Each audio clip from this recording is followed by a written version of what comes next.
Choisissez parmi une variété de voix pour vous aider à créer une histoire qui vaut la peine d'être partagée.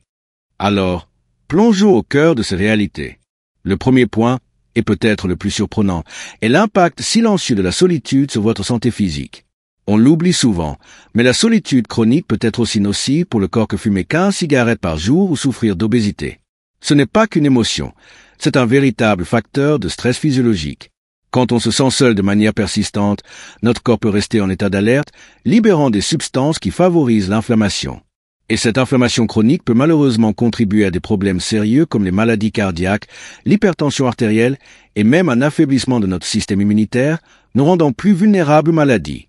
Imaginez Arthur, un homme charmant de 72 ans.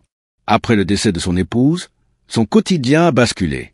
Avant, ses petits déjeuners étaient animés, ses journées remplies de rires et de sorties. Maintenant, le silence de sa maison lui pèse.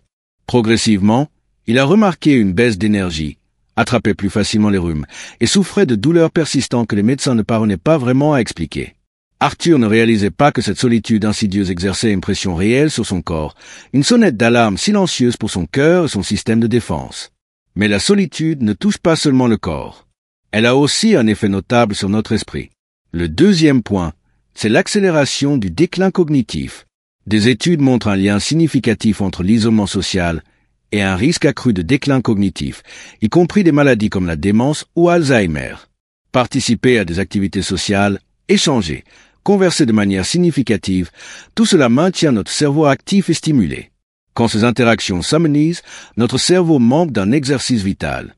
Prenons le cas de Marthe, une institutrice à la retraite, âgée de près de 80 ans. Vivant seule, elle a peu à peu abandonné son club de lecture et ses parties de bridge. Elle passait désormais ses journées devant la télévision, son monde se réduisant aux 4 murs de son salon. Avec le temps, sa famille a constaté de petits changements. Elle oubliait plus souvent où elle rangeait ses affaires, avait du mal à se souvenir d'événements récents, et semblait moins alerte lors des conversations. Bien sûr, de nombreux facteurs influencent la santé cognitive, mais l'isolement croissant de Marthe a sans aucun doute joué un rôle, privant son cerveau de la stimulation nécessaire pour rester vif. Ensuite, parlons de l'affaiblissement de votre système immunitaire. Comme nous l'avons évoqué, la solitude chronique élève le niveau des hormones de stress, comme le cortisol. À la longue, des taux élevés de cortisol affaiblissent votre système immunitaire, vous rendant plus vulnérable aux infections, plus lent à guérir et moins réactif aux vaccins. Le mécanisme de défense naturelle de votre corps ne fonctionne tout simplement pas à pleine capacité. Pensez à Robert, un homme plein de vie qui se vantait de ne jamais tomber malade. Mais après que ses enfants se sont éloignés et que ses amis de longue date ont commencé à faire face à leurs propres soucis de santé, Robert s'est retrouvé de plus en plus seul. Il a arrêté son groupe de café hebdomadaire et son club de jardinage. En moins d'1 an, il enchaînait les rhumes et une petite coupure à la main mettait un temps fou à cicatriser. Ce qu'il attribuait au départ au simple fait de vieillir était en partie son système immunitaire qui luttait sous le poids de son isolement social croissant. Un point qui peut sembler évident, mais qu'il est crucial de souligner. La solitude est un puissant prédicteur de la dépression et de l'anxiété chez les personnes âgées. Lorsque l'on se sent déconnecté, notre sentiment de but peut s'estomper et les pensées négatives peuvent s'installer. L'absence d'interaction sociale significative peut entraîner des sentiments de tristesse, de désespoir et d'inquiétude, souvent dans un cercle vicieux difficile à briser. Sarah, une femme vive dans la jeune quarantaine, a toujours adoré être entourée de sa famille. Mais après une chute qui l'a rendue moins mobile, elle est devenue de plus en plus confinée chez elle.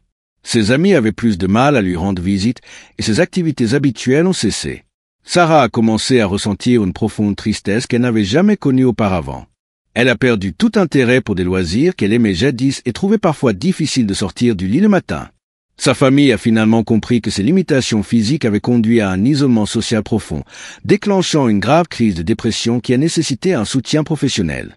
Enfin, la solitude peut aussi nuire à votre fonctionnement quotidien et à votre capacité à prendre soin de vous. Quand la solitude s'installe, elle peut éroder votre motivation et même votre aptitude à bien vous occuper de vous-même. Des tâches simples comme préparer des repas sains, rester actif ou penser à prendre ses médicaments peuvent devenir insurmontables. Il y a moins de comptes à rendre ou d'encouragements extérieurs, ce qui rend plus facile de glisser vers des habitudes qui ne sont pas bonnes pour vous. Pensons à M. Henderson, un monsieur indépendant qui vivait seul. Il aimait préparer des repas élaborés et faire des promenades régulières. Cependant, après le décès de son chien adoré, son principal compagnon a disparu. Le silence de la maison est devenu oppressant. Progressivement, il a arrêté de cuisiner, optant pour des repas rapides, souvent peu sains, déjà préparés. Ses promenades sont devenues moins fréquentes, et parfois, il oubliait même ses médicaments. Sa solitude n'était pas seulement un sentiment, elle sapait insidieusement ses routines quotidiennes et sa capacité à maintenir sa santé et son autonomie. Alors, comme vous pouvez le constater, chers amis, la solitude après 65 ans n'est pas qu'une émotion désagréable.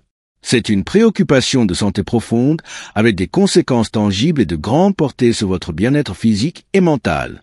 Mais voici le message le plus important, celui qu'il faut retenir. Ce n'est pas une fatalité.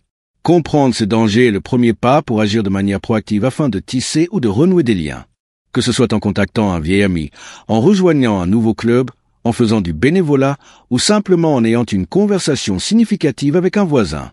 Vos liens, vos connexions sont une part vitale de votre santé et de votre bonheur. Nous serions ravis de connaître votre avis. Qu'avez-vous appris de cette vidéo? Comment la connexion sociale a-t-elle influencé votre vie ou celle de quelqu'un que vous connaissez? Partagez vos pensées et vos expériences dans les commentaires ci-dessous. Vos récits peuvent vraiment inspirer d'autres personnes.